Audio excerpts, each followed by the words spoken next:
The words fell from Sebastian Ashford's lips like shards of broken glass, each one cutting deeper than the last, each syllable a deliberate wound inflicted upon the woman who had tried, with every fibre of her being, to be the wife he demanded. "Give me an heir, or leave."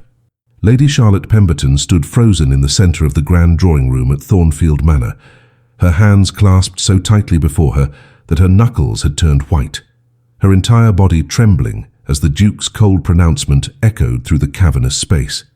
The firelight flickered across his angular features, casting shadows that made him appear even more remote, even more untouchable than he had been throughout their 12 months of loveless marriage. Charlotte felt the floor shifting beneath her feet, felt the walls closing in, felt every carefully constructed hope she had nurtured during those long, lonely nights crumbling into dust. She had known from the very beginning that Sebastian did not love her, that their union had been forged in the cold machinery of duty and financial necessity, but some foolish part of her heart had dared to believe that time might soften him, that patience and kindness might eventually earn her a place in his carefully guarded world. Now standing before him as he delivered his ultimatum with the same detached efficiency he might use to dismiss an unsatisfactory servant, Charlotte understood with devastating clarity that she had never been anything more to him than a vessel, a means to an end, a transaction that had failed to yield the expected return. The shame burned through her like fever, not because she believed herself truly at fault, but because she knew what the world would say, what society's cruel tongues would whisper behind painted fans and over crystalline glasses of champagne. They would call her barren, defective, inadequate. They would say the Duke had been justified in his disappointment, that a woman who could not fulfill her most fundamental duty deserved whatever fate befell her. Charlotte's throat constricted as she forced herself to meet Sebastian's ice-blue gaze, searching desperately for some flicker of regret, some shadow of the man she had glimpsed only once, on their wedding day, when he had briefly touched her hand with what she had foolishly interpreted as gentleness. But there was nothing there now except cold determination and barely concealed frustration, the look of a man who had made a poor investment and was cutting his losses. Her voice, when she finally found it, came out as barely more than a whisper, each word scraped raw from her wounded pride. She asked him if he was certain this was what he wanted, if there was truly no other path forward. But even as the question left her lips, she knew the answer. Sebastian turned away from her then, his broad shoulders rigid beneath his perfectly tailored coat, and informed her that arrangements had already been made for her removal to the east wing of the Thornfield estate in the countryside, far from London, far from society, far from him. I am so grateful that you are here with me today listening to this story. If you are enjoying this journey into Charlotte's world, please take a moment to subscribe to the channel and leave a like on this video. Your support means everything and helps me continue bringing these tales of heartbreak, transformation, and ultimate vindication to life. Now, let us return to Charlotte's story, for her journey is only beginning. The carriage that carried Charlotte away from Thornfield Manor 3 days later might as well have been a hearse, for it transported not just her physical body, but the death of every dream she had harbored about her marriage, her future, her worth. The London townhouse disappeared behind her as the horses pulled steadily northward, and with each mile that separated her from the life she had tried so desperately to build, Charlotte felt pieces of herself falling away like autumn leaves from a dying tree. She had packed her belongings in silence, had endured the pitying looks from the servants who whispered in corners, had held her head high, even as Lady Constance, her own mother, had visited only to express her disappointment that Charlotte had failed to secure the Duke's affections or produce the grandson that might have elevated their struggling family's fortunes.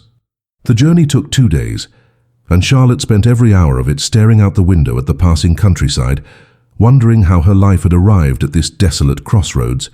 She was only 22 years old, yet she felt ancient, hollowed out, as though Sebastian's rejection had scooped away everything vital and left only an empty shell.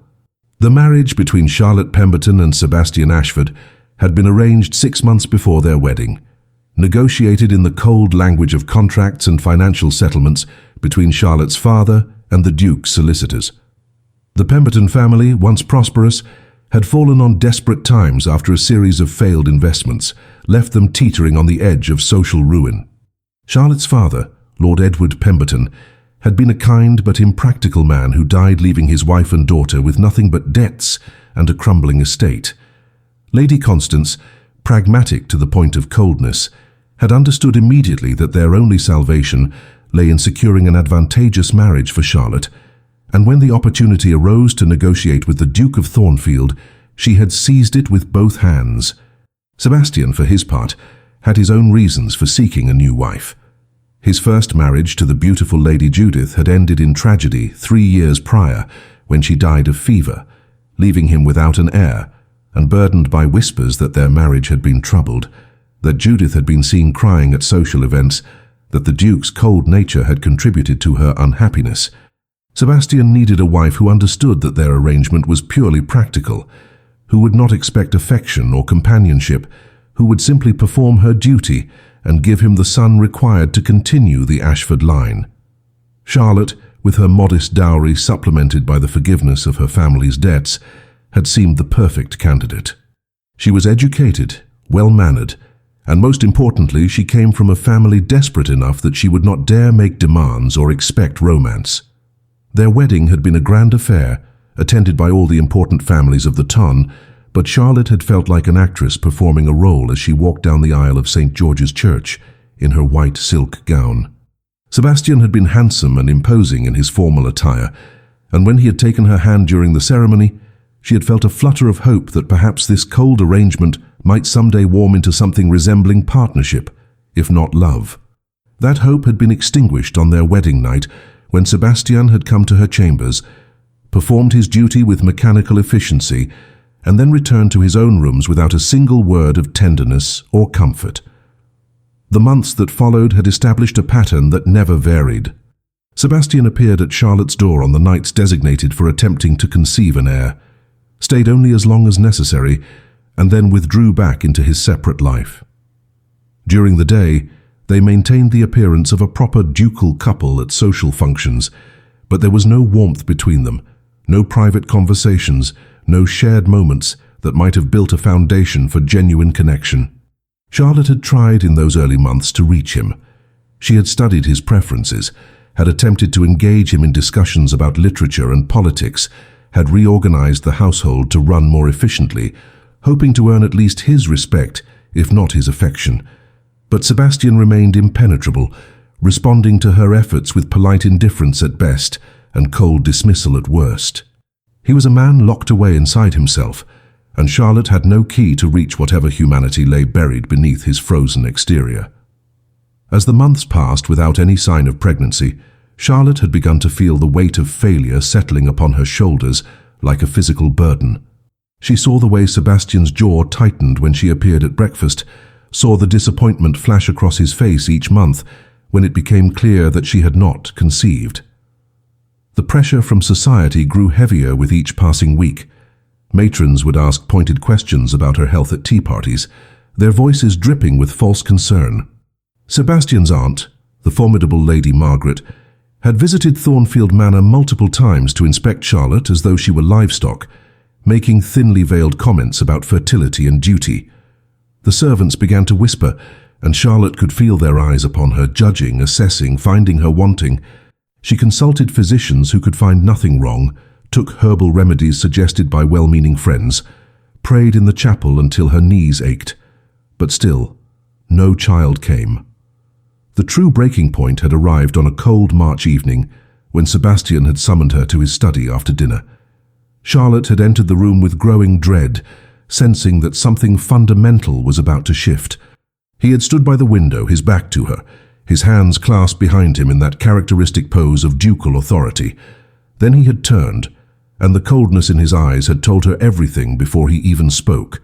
He informed her that he had been patient, that he had fulfilled his part of their bargain, but that her failure to produce an heir was becoming an embarrassment to the Ashford name. He spoke of duty and obligation, of the ancient lineage that required continuation, of his disappointment in the investment he had made. And then, finally, he had delivered the ultimatum that would shatter what remained of Charlotte's carefully maintained composure and send her into exile. The east wing of the Thornfield country estate became Charlotte's prison, though the bars were made not of iron, but of isolation and shame. The property itself was beautiful in a melancholy way, with sprawling gardens that had been left to grow somewhat wild, ancient oak trees that cast long shadows across manicured lawns, and rooms filled with dusty furniture covered in white sheets, like ghosts of a more vibrant past. Charlotte was given a modest staff, an aging housekeeper named Mrs. Davies, who spoke little and seemed to pity her, a young maid named Annie, who was kind but too frightened of losing her position to offer real companionship, and a cook, who prepared meals that Charlotte barely touched. The days stretched before her with terrible emptiness, each one identical to the last, marked only by the changing light through her bedroom window and the slow turn of seasons. She spent her mornings walking through the gardens, her afternoons reading in the library, and her evenings staring into the fire, wondering how her life had contracted to this small, suffocating existence. Letters from London arrived occasionally, but they brought no comfort, only news of the gossip that had consumed the ton in her absence. The whispers had spread through society like wildfire, just as Charlotte had known they would. She was called the Barren Duchess, the failed wife, the woman who could not fulfill the most basic requirement of her station. Former friends stopped writing to her. Invitations ceased arriving, and even her own mother's letters grew increasingly cold and infrequent, as though Lady Constance could not bear to be associated with her daughter's public failure. The most painful letters came from Lady Margaret, Sebastian's aunt, who wrote with cruel precision about how the Duke was suffering under the burden of a childless marriage, how the Ashford line was at risk of extinction, how perhaps it would be more merciful for all involved if Charlotte would simply agree to a quiet annulment and return to whatever obscurity her family could manage. Charlotte burned those letters in her fireplace, watching the vicious words curl and blacken in the flames, but she could not burn away the impact they had on her spirit. She began to internalize the accusations, to wonder if perhaps she truly was defective, broken, unworthy of the position she had been given. The shame became a constant companion, whispering in her ear during sleepless nights that she deserved this exile, this loneliness, this erasure from the world she had briefly inhabited. Yet something unexpected began to happen during those long months of isolation. Away from Sebastian's cold presence and society's judging eyes, Charlotte slowly began to rediscover parts of herself that had been buried beneath the weight of trying to be the perfect duchess. She started spending time with the tenant families on the estate, bringing food to those who were struggling, sitting with sick children, listening to the concerns of farmers whose voices had never been heard by the previous inhabitants of Thornfield. The people in the countryside knew nothing of London gossip and cared even less about aristocratic scandal. They judged Charlotte only by her actions, and they found her kind, generous, and genuinely interested in their welfare. Mrs. Davies, initially reserved, gradually warmed to her mistress, telling her stories of the estate's history and teaching her the practical skills of managing a large household. Annie became something close to a friend, sharing confidences during long evenings of needlework. Charlotte began to understand that her worth was not determined by her ability to produce an heir or win Sebastian's approval, but by the goodness she could bring into the world through her choices and actions. The irony was not lost on Charlotte that she had become a better person, a stronger person only after being deemed worthless by the man whose opinion had once mattered more than her own self-regard. She still felt the ache of rejection, still carried the wound of Sebastian's cruel dismissal, but alongside that pain grew something resilient and quietly powerful. She began keeping a journal, filling pages with her thoughts and observations, with poetry and sketches of the countryside, with reflections on the nature of worth and dignity. She read voraciously from the estate's extensive library, educating herself in subjects that proper ladies were not supposed to study: philosophy, natural science, political economy. She corresponded with a distant cousin who was a bluestocking in Edinburgh, engaging in intellectual discussions that challenged and expanded her thinking. In the quiet of her exile, Charlotte was becoming someone she had never had the freedom to be in London, someone authentic and self-possessed. She did not realize that this transformation, this quiet blooming of her true self, would eventually become the very quality that would make Sebastian see what he had so carelessly discarded. Months, turned into a full year, and Sebastian never once visited the country estate. He sent his steward quarterly to ensure the property was being maintained, but he himself remained in London, attending Parliament, managing his vast holdings, and apparently content to forget that he had a wife languishing in rural exile. Charlotte learned this from the servants' gossip, from occasional newspapers that arrived from town, from the steward's careful avoidance of any personal topics during his brief inspections. She told herself she did not care, that she was better off without Sebastian's cold presence darkening her days, but in the deepest hours of night, she could not help but feel the sting of being so thoroughly abandoned. What she did not know, what she could not possibly have imagined, was that fate was already preparing the revelation that would shatter Sebastian's certainty and transform both their lives in ways neither could have anticipated. The accident happened on a crisp October morning during a hunting party at the estate of Lord Pembroke, one of Sebastian's oldest friends. The Duke had been riding hard, pursuing a stag through dense woodland, when his horse stumbled over a hidden root and threw him violently to the ground. Sebastian struck his head against a fallen log and lay unconscious for several terrifying minutes while his companions rushed to his aid. When he finally came to, disoriented and bleeding from a gash above his temple, he insisted he was perfectly fine and attempted to remount his horse, only to collapse again from dizziness and pain. His friends, alarmed by his pallor and the severity of the fall, insisted on summoning a physician immediately. Lord Pembroke sent for Dr. William Hertford, a renowned London physician, known for his modern approaches to medicine and his willingness to challenge traditional assumptions. Dr. Hertford arrived within hours, examined Sebastian thoroughly, and insisted that the Duke remain under observation for several days to ensure there were no serious internal injuries or complications from the head trauma. Sebastian, accustomed to commanding every situation, found himself for once powerless to refuse, confined to bed in Lord Pembroke's guest chambers while his body slowly recovered. Dr. Hertford was a man in his early 50s, with sharp, intelligent eyes and a manner that was both professional and surprisingly compassionate. He had studied medicine in Edinburgh and Vienna, and he brought to his practice a curiosity and rigor that set him apart from the society physicians who merely prescribed laudanum for every ailment. During the days of Sebastian's recovery, Dr. Hertford conducted a series of examinations that went beyond the immediate injury. He noticed certain symptoms that troubled him. Sebastian's occasional complaints of pain in his lower abdomen that he had been ignoring for years, certain physical signs that suggested an underlying condition, a medical history that included a severe childhood illness that Sebastian barely remembered. Dr. Hertford, with the careful tact of a man delivering potentially devastating news, suggested that Sebastian submit to a more comprehensive examination.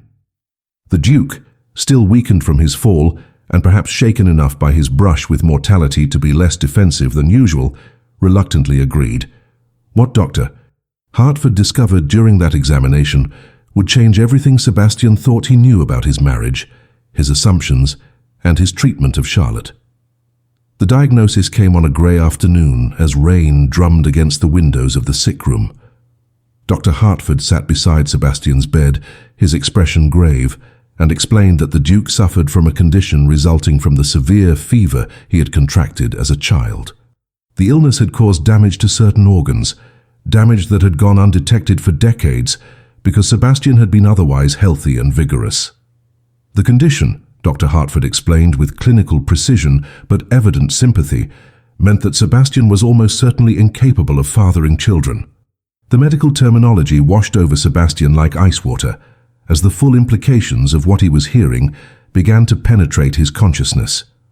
Dr. Hertford continued, explaining that this was not a reflection of Sebastian's masculinity or vitality, that it was simply a physiological reality resulting from childhood trauma, but that it meant any failure to produce an heir had never been the fault of his wife.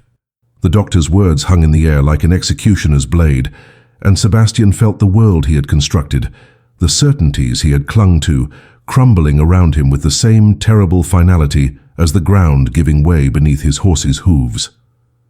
The full horror of what he had done crashed over Sebastian in waves, each realization more devastating than the last. He had blamed Charlotte for a failure that was his own. He had exiled her, humiliated her, allowed society to destroy her reputation, all because of his own deficiency. He had been so certain, so arrogantly convinced that the fault must lie with her, that he had never once questioned his own assumptions or considered that he might be the one who was inadequate. The memories of Charlotte's face as he delivered his ultimatum came back to haunt him now with excruciating clarity. Her trembling hands, her wounded eyes, the way she had tried so hard to maintain her dignity even as he stripped it away. He remembered how she had asked him if he was certain, how she had given him one last chance to reconsider, and how he had turned away from her without mercy. Sebastian's hands shook as he gripped the bedsheets, his breathing becoming ragged as the full weight of his cruelty settled upon him. He had destroyed an innocent woman to protect his pride, had sacrificed her reputation and happiness because he could not bear to admit that he might be the one who was broken. Doctor Hartford, watching the Duke's face transform from shock to anguish, spoke quietly about the importance of truth and the courage required to face one's mistakes. He told Sebastian that while the medical condition could not be changed, the harm done to Lady Charlotte could perhaps be addressed, that it was never too late for honesty and amends. But Sebastian barely heard him, lost in the terrible realization that he had not only wronged Charlotte in the most fundamental way possible, but that he had also, in his blind arrogance, destroyed something precious that he had never taken the time to value. During those long months of their marriage, Charlotte had tried to reach him, had offered him kindness and patience, had attempted to build something real between them, and he had rejected every overture with cold indifference. And now, lying in that sick room with the truth burning through him like acid, Sebastian understood with devastating clarity that Charlotte had possessed qualities he had never bothered to see: strength, resilience, grace under impossible pressure, and a goodness of spirit that he had trampled beneath his selfish demands. The realization that he had lost something valuable, something irreplaceable, struck him with more force than his fall from the horse, and for the first time in years, Sebastian Ashford felt tears burning behind his eyes as he confronted the monster he had become. Sebastian returned to London a changed man, though the transformation was invisible to those who observed him going about his daily business with the same austere efficiency as always. Inside, however, he was being consumed by a guilt so profound that it invaded every thought, poisoned every moment of peace, and made sleep nearly impossible. He would lie awake in his vast bed at the townhouse, staring at the ceiling, replaying every cold word he had spoken to Charlotte, every dismissive glance. Every night he had treated her like an object rather than a person deserving of basic human dignity. The shame was unbearable, made worse by the knowledge that he alone was responsible for her suffering, that there was no one else to blame, no convenient scapegoat upon which to project his failures. He began to understand that his cruelty to Charlotte had not originated solely from the pressure to produce an heir, but from something darker and more personal: his own inability to be vulnerable, his terror of emotional intimacy, his desperate need to maintain control over every aspect of his life. Charlotte had represented everything he feared: a woman who might demand something real from him, who might see past his carefully constructed armor to the wounded man beneath. And so he had kept her at a distance, had reduced their relationship to a mere transaction, had convinced himself that his coldness was justified by duty and necessity. The more Sebastian reflected on their brief time together, the more he began to see moments he had missed, gestures of kindness and patience that he had ignored or dismissed. He remembered how Charlotte had reorganized his study to make his work more efficient, how she had learned his preferences for tea and meals without being asked, how she had defended him once at a dinner party when a rival lord had made a cutting remark about the Ashford family's political positions. He recalled the way her face would light up when he entered a room, only to dim when he greeted her with cold formality instead of warmth. He thought about the books she had left in the drawing room, poetry and philosophy that suggested depths he had never bothered to explore, conversations they might have had if he had not been so determined to keep her at arm's length. Most painfully, he remembered their wedding night, how young and nervous she had been, how she had looked at him with something that might have been hope, and how he had extinguished that hope with his mechanical efficiency and immediate withdrawal. He had treated her wedding night, which should have been a moment of tenderness and new beginnings, as merely another duty to be discharged as quickly as possible so he could return to his solitary existence. Dr. Hartford's words echoed constantly in Sebastian's mind. It was never too late for honesty and amends. But how could he possibly make amends for what he had done? How could he undo a year of exile, of public humiliation, of allowing Charlotte to be branded as defective by society while he stood by in silent complicity? Sebastian knew that a private apology would never be sufficient, that the harm he had inflicted had been public and therefore required public correction. He could not simply write Charlotte a letter explaining the truth and expect her to forgive him.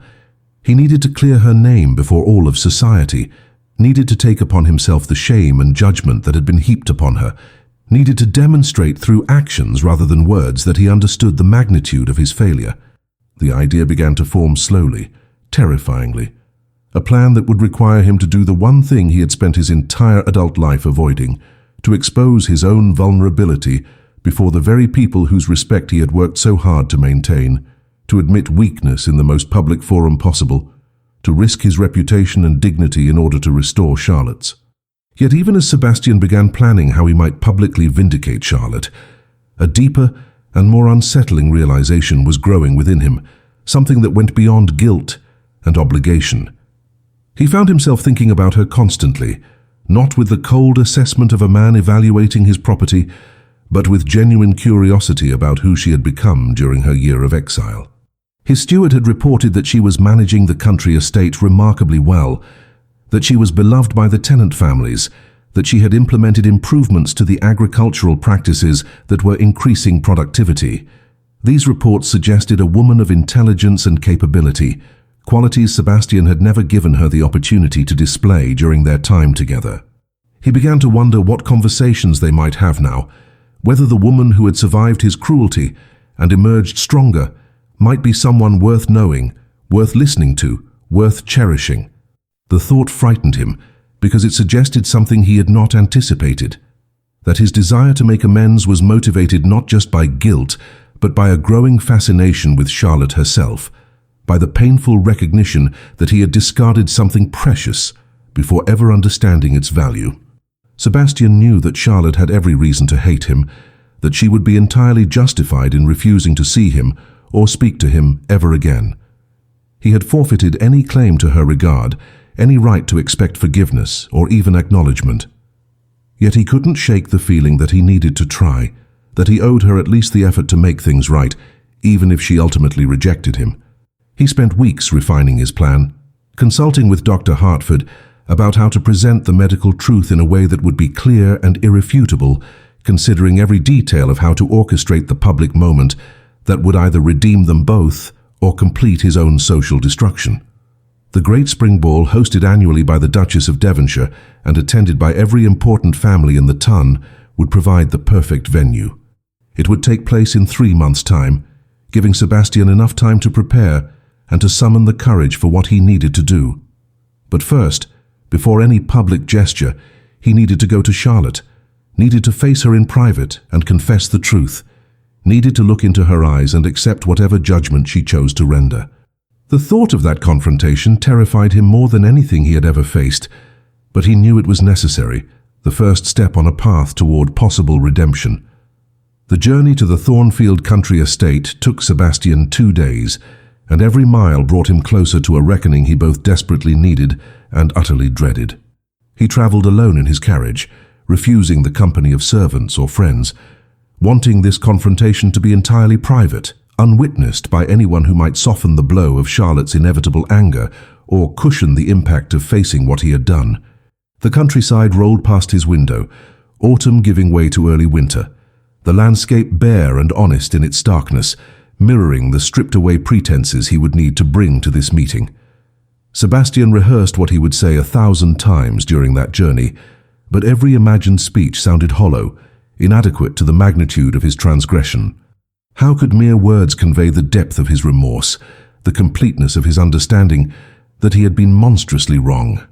He knew that Charlotte had every right to refuse to see him, to have him thrown off the property, to spit in his face and tell him that his belated conscience meant nothing, compared to the year of suffering he had inflicted upon her. The thought of her rejection terrified him, not because of wounded pride, but because he was beginning to understand that he needed her forgiveness more than he had ever needed anything in his carefully controlled life. When the carriage finally pulled up the long drive to the east wing of Thornfield, Sebastian's heart was pounding so violently he thought he might be ill. The house looked different than he remembered, less neglected, with smoke rising cheerfully from chimneys and gardens that showed signs of careful tending despite the season. He climbed down from the carriage on unsteady legs, dismissed his driver to wait at the nearby inn, and approached the front door with the grim determination of a man walking toward his own execution. "Mrs." Davies answered his knock, her eyes widening in shock at seeing the Duke on her doorstep, and Sebastian saw in her face the protective instinct of a woman who had witnessed her mistress's suffering and would not easily forgive the man who had caused it. He asked to see Lady Charlotte, his voice rough with emotion he could not quite suppress, and Mrs. Davies hesitated for a long moment before grudgingly admitting him to the front hall and going to inquire whether her mistress would receive him. Sebastian stood in that hallway, surrounded by furniture he had never bothered to notice during his brief ownership of this property, and felt the full weight of his isolation, his emotional cowardice pressing down upon him like a physical burden. Charlotte kept him waiting for nearly 20 minutes, and Sebastian understood that this small assertion of power was entirely deserved, that she was entitled to make him stand in that hallway, contemplating his sins for as long as she wished. When Mrs. Davies finally returned and led him to the small drawing room, Sebastian's mouth went dry with anxiety. Charlotte was standing by the window, backlit by the pale winter sun, and for a moment Sebastian could only stare at her, struck by how different she looked from the trembling, broken woman he had exiled a year ago. She had changed in ways that went beyond the simple passage of time. There was a strength in the set of her shoulders, a directness in her gaze that had not been there before, a quiet confidence that suggested she had discovered resources within herself that his cruelty had forced her to develop. She was dressed simply in a dove-grey gown, her dark hair pulled back in an elegant but unfussy style, and Sebastian thought with painful clarity that she had never looked more beautiful, more real, more worthy of respect than she did in this moment when she stood before him, not as his property but as her own person, forged in the fire of the abandonment he had inflicted. Charlotte did not greet him, did not offer him a seat, simply stood looking at him with an expression that was neither hostile nor welcoming, merely watchful, waiting to see what purpose had brought him to her doorstep after a year of silence. Sebastian found that all his rehearsed speeches had fled, that in the presence of her quiet dignity he could not hide behind formal phrases or carefully constructed explanations. He began to speak, his voice breaking on the first words, telling her that he had discovered something, that he had been to see Dr. Hartford, that there was a truth he needed her to know. Charlotte's expression did not change, but Sebastian saw her hands tighten slightly on the back of the chair she stood near, saw the almost imperceptible tensing of her body as she prepared herself for whatever new blow he had come to deliver. Sebastian forced himself to continue, to push through his shame and speak the words that would shift the burden of blame from her shoulders to his own. He told her about the childhood illness, about the medical condition, about the irrefutable fact that he was the one who was incapable of producing children, that the failure had never, ever been hers. The silence that followed his confession seemed to stretch for an eternity. Charlotte's face went through a series of transformations: shock, disbelief, dawning comprehension, and then something that looked almost like grief, not for herself, but for the waste of it all, for the year of suffering that had been built on a lie, for the cruelty of fate that had allowed an innocent woman to be destroyed, for a deficiency that belonged to her accuser. Sebastian watched her absorb the truth, saw tears gather in her eyes though she refused to let them fall, saw her chest rise and fall with the effort of maintaining her composure in the face of this revelation. He wanted to go to her, to offer comfort, but he knew he had forfeited that right, that any gesture from him would be an intrusion, an insult added to injury. Instead, he stood rooted to the spot, letting her process the information, waiting for her response with the desperate hope that she might somehow find it within herself to grant him the forgiveness he did not deserve but could not live without. Charlotte's voice, when she finally spoke, was steady, but edged with a pain so raw that it cut through Sebastian like a blade. She asked him if he understood what he had done to her, if he comprehended the magnitude of the destruction he had wrought, not just on her reputation, but on her very sense of self-worth. She told him about the letters from Lady Margaret, about the whispers that had followed her even into exile, about the nights she had lain awake wondering if she truly was defective, broken, less than fully human. She described the weight of carrying society's judgment, of being reduced to a single failure in the eyes of everyone who mattered, of having her entire existence defined by her inability to fulfill a function that, as it turned out, had never been within her power to fulfill because the impediment had always been his. Charlotte's words were not delivered with hysteria or theatrical anger, but with a quiet, devastating honesty that was far more powerful than any dramatic outburst could have been. She told Sebastian that she had spent months trying to understand what was wrong with her, consulting physicians who could find nothing amiss, taking remedies that made her ill, praying until her knees were bruised, all while carrying the secret shame of knowing that her husband found her so inadequate that he could not bear to be in the same house with her. The recitation of her suffering forced Sebastian to truly confront what his arrogance and emotional cowardice had cost another human being, and he felt his careful composure crumbling as tears he had not shed in decades began streaming down his face. Sebastian made no attempt to defend himself, offered no excuses, simply stood before Charlotte and accepted the full weight of her pain as his due. He told her that she was right, that he had been monstrous, that no apology could ever be sufficient for what he had done. He explained that he had come not to ask for forgiveness, which he knew he did not deserve, but to tell her the truth and to promise that he would do everything in his power to restore her reputation, to clear her name before society, to ensure that the world knew the fault had always been his and never hers. He spoke about the great spring ball, about his plan to make a public confession that would shock the ton and transfer all the shame and judgment onto himself where it belonged.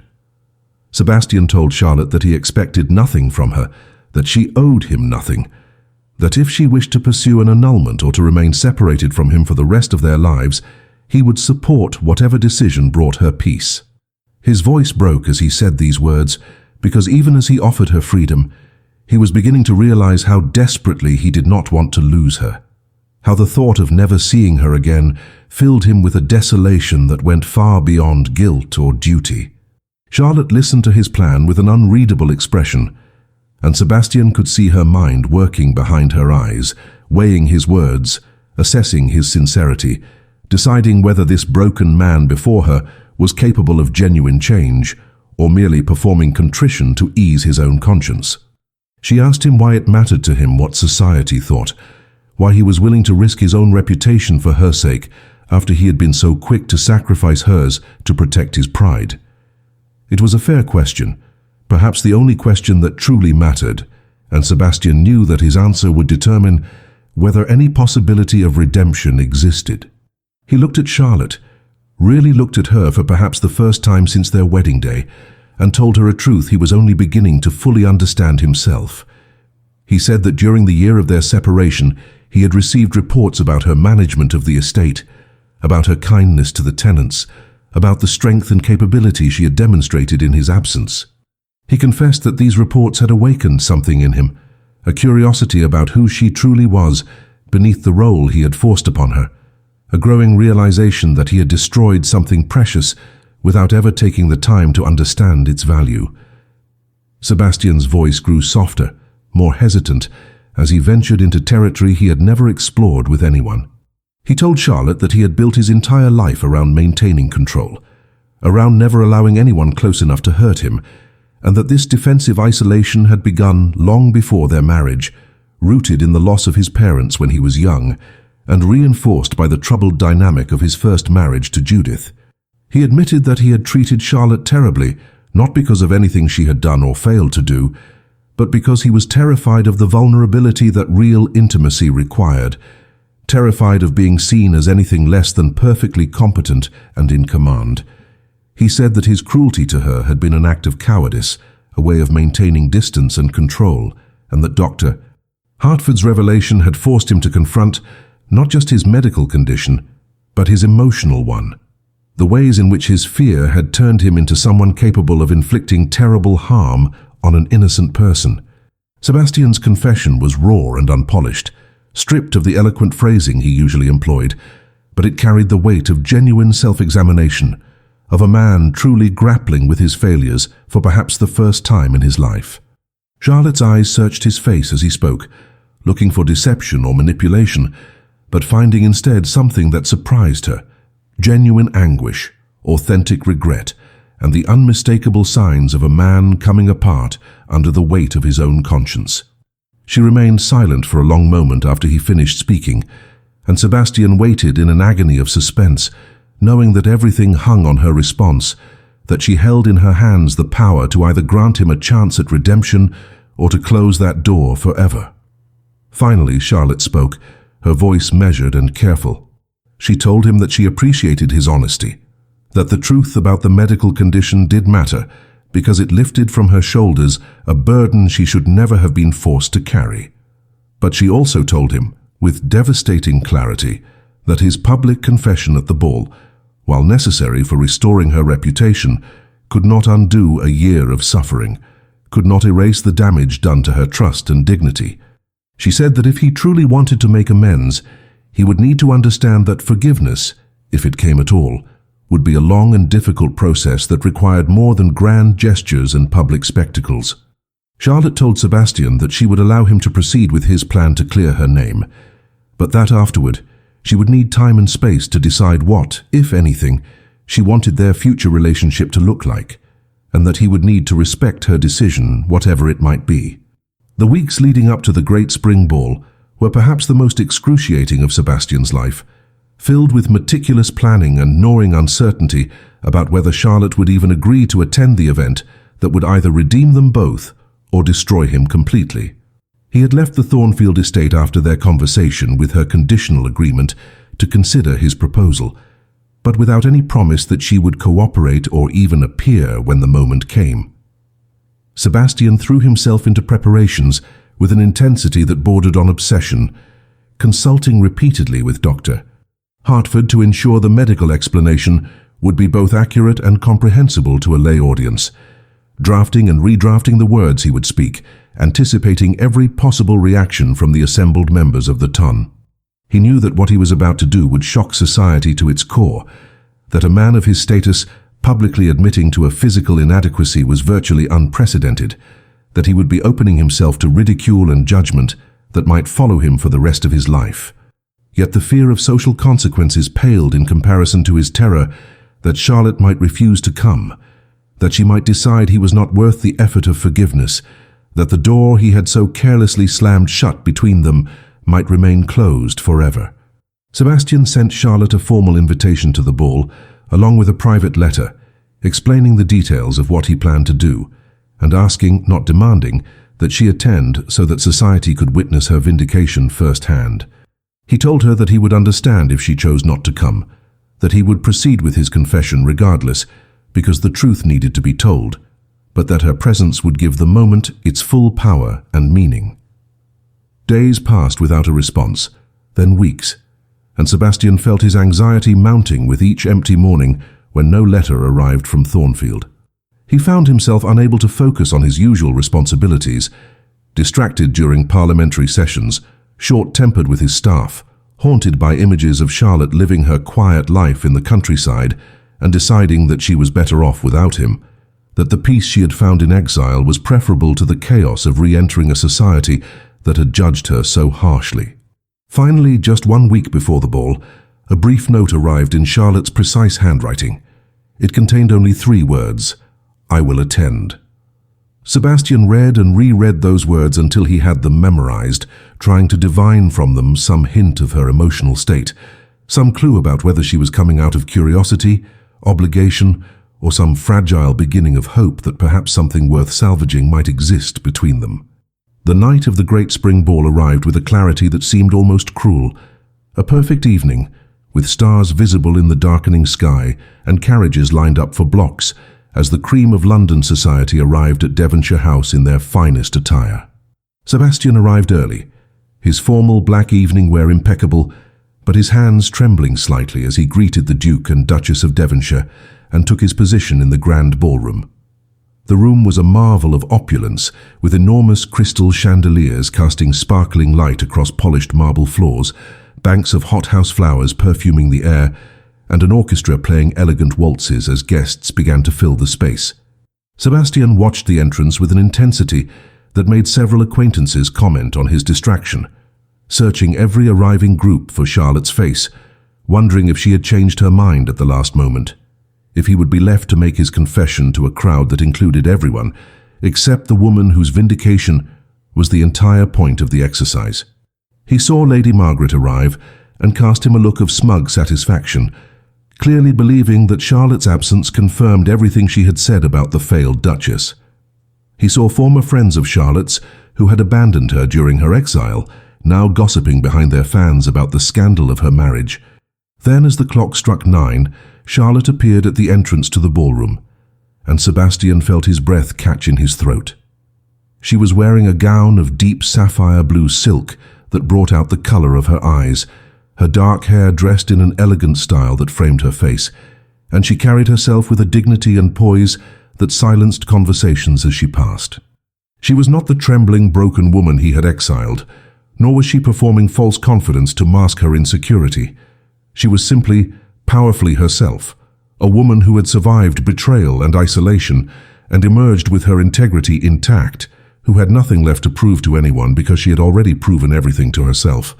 Sebastian watched her progress through the ballroom, saw the whispers that followed her, the pointed stares and barely concealed hostility from women who had judged her harshly, the calculating looks from men who wondered what her reappearance might mean. Charlotte's eyes found his across the crowded room, and in that moment of connection, Sebastian felt the full weight of what he was about to do, the bridge he was about to burn, the life he was about to irrevocably change in order to give Charlotte back what he had stolen from her. The ball proceeded through its usual rituals, the opening dances, the endless parade of social pleasantries, the careful navigation of status and precedence that governed every interaction among the ton. Sebastian had arranged with the Duchess of Devonshire that he would be given an opportunity to address the assembly at 10 o'clock, ostensibly to make an announcement about a charitable foundation, but in reality to deliver the confession that would shatter the evening's carefully maintained decorum. As the appointed hour approached, Sebastian felt his heart racing, his palms damp with perspiration, his mind cycling through all the ways this could go catastrophically wrong. He thought about his title, his reputation, the respect he had spent decades cultivating, and realized with surprising clarity that none of it mattered as much as the truth, as much as clearing Charlotte's name, as much as the slim hope that by destroying his own social standing, he might somehow begin to atone for what he had done to her. The orchestra finished a waltz, and the Duchess of Devonshire stepped forward to announce that the Duke of Thornfield wished to address the assembly, and Sebastian walked to the center of the ballroom floor with the grim determination of a man about to jump off a cliff, trusting that the fall, however devastating, was necessary and right. The ballroom fell into expectant silence as Sebastian took his position at the center of the marble floor, hundreds of eyes fixed upon him with curiosity and anticipation. The members of the ton had gathered in a loose circle around him, their faces reflecting the casual interest of people expecting some mundane announcement about politics or charity, utterly unprepared for what they were about to witness. Sebastian's eyes found Charlotte standing near the far wall, her face composed but pale, her hands clasped tightly before her, and he drew strength from her presence, from the knowledge that whatever happened next, he was finally, belatedly, doing the right thing. He began to speak, his voice carrying clearly through the ornate space, thanking the Duchess for her hospitality and the assembled guests for their attention. Then, with a deliberateness that made the shift in tone unmistakable, he said that he had not come to discuss charity or politics, but to address a grave injustice that he himself had perpetrated, an injustice that had been compounded by society's complicity, and that could no longer be allowed to stand uncorrected. The murmurs began immediately, a ripple of confusion and intrigue passing through the crowd as people exchanged glances and leaned closer to ensure they would not miss whatever scandalous revelation was about to unfold. Sebastian continued, his voice steady despite the trembling in his hands, explaining that for the past year, London society had whispered about his wife, Lady Charlotte, had branded her as inadequate and defective, had judged her harshly for her failure to provide him with an heir. He said that he had allowed these whispers to continue, had in fact encouraged them through his own silence and his decision to exile Charlotte from London, and that every word of gossip, every cutting remark, every pitying look had been built upon a foundation of lies. The ballroom's atmosphere shifted from curiosity to shock as Sebastian's meaning began to penetrate, as people started to understand that the Duke of Thornfield was about to publicly admit something that men of his status simply did not discuss. Sebastian forged ahead, his voice growing stronger as he spoke the truth that had been poisoning his conscience for months. He told them about Dr. Hartford's diagnosis, about the childhood illness that had left him incapable of fathering children, about the medical certainty that the failure to produce an heir had never been Charlotte's fault, but always entirely his own. The gasps that greeted this confession were audible even over the shocked murmuring, and Sebastian could see faces registering disbelief, scandal, and dawning comprehension of the magnitude of what he was revealing. But Sebastian was not finished, and his next words carried even more weight than the medical confession. He told the assembled members of the ton that his physical condition, while unfortunate, was not the true crime he had committed.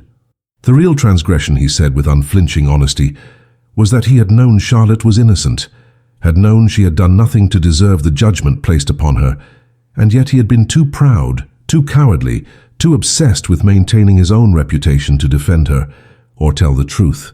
He described how he had exiled her, how he had allowed her to carry the burden of shame that rightfully belonged to him, how he had stood by while society destroyed her reputation in order to protect his own pride and avoid admitting to any weakness or imperfection. Sebastian's voice carried the weight of genuine anguish as he confessed that he had treated Charlotte not as a wife deserving of respect and partnership, but as a transaction that had failed to deliver the expected return, and that this dehumanization was perhaps an even greater sin than the initial injustice of blaming her for his own inadequacy. The ballroom was utterly silent now, the shock so complete that no one seemed capable of movement or speech, all eyes fixed on the Duke as he systematically dismantled his own reputation and social standing. Then Sebastian did something that sent a fresh wave of shock through the assembly. He crossed the ballroom floor to where Charlotte stood, his steps deliberate and unhurried, and before she could react or retreat, he lowered himself to one knee before her in front of all of London society. The gesture was unprecedented, a duke kneeling before anyone in public being virtually unheard of, and the symbolism was unmistakable. Sebastian looked up at Charlotte, his eyes bright with unshed tears, and spoke directly to her in a voice that was meant for her alone, but that carried in the shocked silence to every corner of the room. He told her that she had been right to question whether his public confession was enough, that he understood now that grand gestures could never erase the harm he had caused, but that he hoped this public acknowledgement of his failure might at least begin to restore what he had stolen from her. He said that Charlotte possessed qualities he had been too blind and too arrogant to see during their marriage: strength, grace, intelligence, resilience, and a fundamental goodness of character that he had not deserved then and did not deserve now. Sebastian's voice broke as he told Charlotte that he was not asking for her forgiveness, which he knew he had not earned, but that he was publicly declaring before all of society that she had always been worthy, that she had always been enough, and that if anyone in their marriage had been deficient, it had been him in every way that truly mattered. The silence that followed Sebastian's declaration seemed to stretch into eternity, the entire ballroom holding its collective breath as all eyes turned to Charlotte, waiting to see how she would respond to this extraordinary public confession and plea. Charlotte stood looking down at Sebastian, her face a landscape of conflicting emotions: shock, vindication, lingering hurt, and something else, something softer that Sebastian barely dared to hope might be the beginning of forgiveness. The power in that moment had shifted completely, and everyone in the room understood that Charlotte held in her hands the ability to either accept Sebastian's offering or to publicly reject him and complete his social destruction. Sebastian remained on his knee, vulnerable and exposed before the very society whose respect he had once valued above all else, waiting for Charlotte's judgment with the humility of a man who had finally learned that some things, some people, were infinitely more important than pride or reputation, or the maintenance of a carefully constructed facade of perfection. Charlotte looked down at Sebastian kneeling before her, and in that suspended moment, she felt the weight of a year's worth of pain, humiliation, and hard-won self-discovery pressing against the raw vulnerability she saw in his eyes. She could reject him now, could turn and walk away and leave him kneeling before all of London society, and no one would blame her. Everyone would understand that his confession, however courageous, came far too late to erase what he had done. Part of her wanted exactly that, wanted him to feel even a fraction of the devastation she had endured, wanted the satisfaction of watching him experience the public shame he had so carelessly heaped upon her. But as Charlotte stood there, surrounded by the same people who had whispered about her, who had judged her, who had found her wanting, she realized something profound. She had already won the only victory that truly mattered, not through Sebastian's confession, but through her own survival and transformation. She had discovered during her exile that her worth was not determined by society's approval or her husband's regard, but by her own choices, her own integrity, her own capacity for kindness and strength. Sebastian's public declaration was vindicating, yes, but Charlotte no longer needed external validation to know her own value, and that self-knowledge was a freedom more powerful than any revenge could ever provide. Charlotte extended her hand to Sebastian, not in romantic acceptance but in acknowledgement of his courage, in recognition that growth and change, however belated, deserved to be witnessed. She helped him rise to his feet, and the gesture, simple as it was, sent a clear message through the ballroom. She was choosing grace over bitterness, possibility over punishment. Charlotte spoke then, her voice carrying clearly through the hushed space, addressing not just Sebastian but all the assembled members of the ton who had been so quick to judge her. She told them that she appreciated the Duke's honesty, that the truth had always mattered more to her than pride or appearances, and that she hoped this moment might serve as a reminder to everyone present that rushing to judgment without full knowledge was a cruelty that could destroy innocent lives.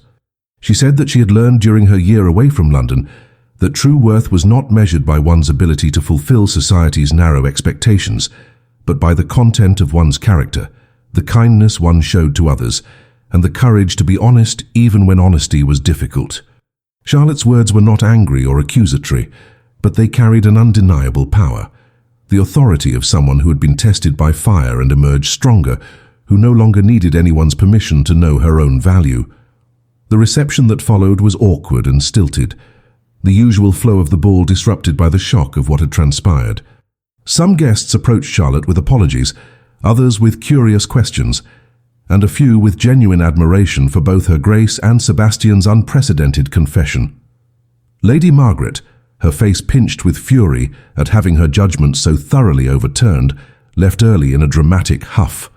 Former friends who had abandoned Charlotte during her exile now attempted to re-establish connection, though Charlotte received their overtures with polite but reserved courtesy that made clear she would not quickly forget who had stood by her and who had not.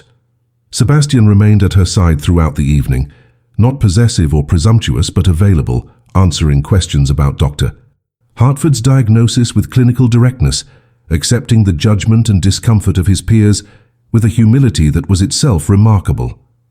The gossip that had once destroyed Charlotte's reputation now turned its hungry attention to Sebastian, and he bore it without complaint, understanding that this was a small price to pay for the harm he had caused. In the months that followed the ball, Sebastian and Charlotte began the slow, uncertain process of rebuilding what had been so catastrophically broken. Sebastian did not move Charlotte back to the London townhouse or attempt to resume their marriage as though nothing had happened. Instead, he asked her permission to visit Thornfield regularly, to spend time learning who she truly was, to demonstrate through consistent action rather than grand gestures that he was capable of change. They took long walks through the estate gardens, discussing books and politics and the management of the properties. Sebastian listened when Charlotte spoke about her work with the tenant families, and he began to see the intelligence and capability he had been too blind to notice before.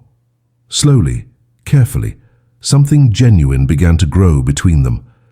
Not the cold transaction of their first marriage, but a tentative partnership built on honesty, respect, and the shared understanding that both of them had been transformed by their mistakes and their suffering.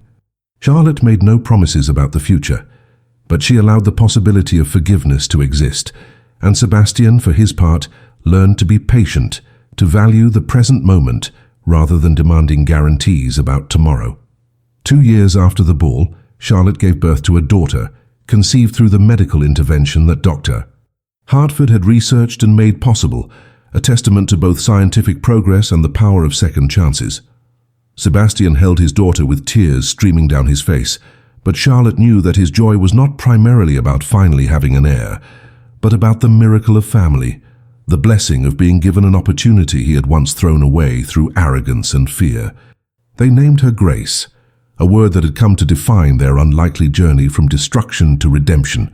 Charlotte stood as the Duchess of Thornfield, not because she had produced an heir or fulfilled society's expectations, but because she had chosen, against all odds, to believe in the possibility of transformation, both Sebastian's and her own. And now, dear listener, as we close this chapter of Charlotte and Sebastian's story, I want you to carry something with you into your own life.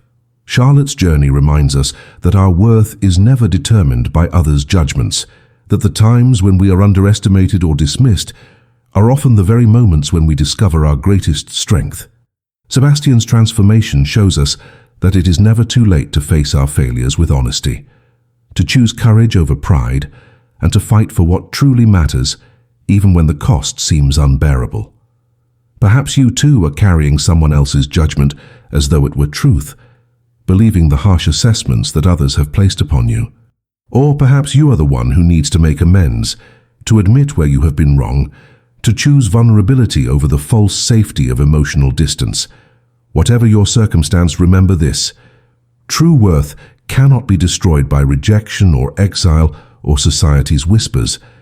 It can only be claimed by you through your choices, your integrity, and your refusal to let others define your value. Your story, like Charlotte's, is not finished, and redemption, whether receiving it or offering it, is always possible if you have the courage to choose truth over comfort and grace over bitterness.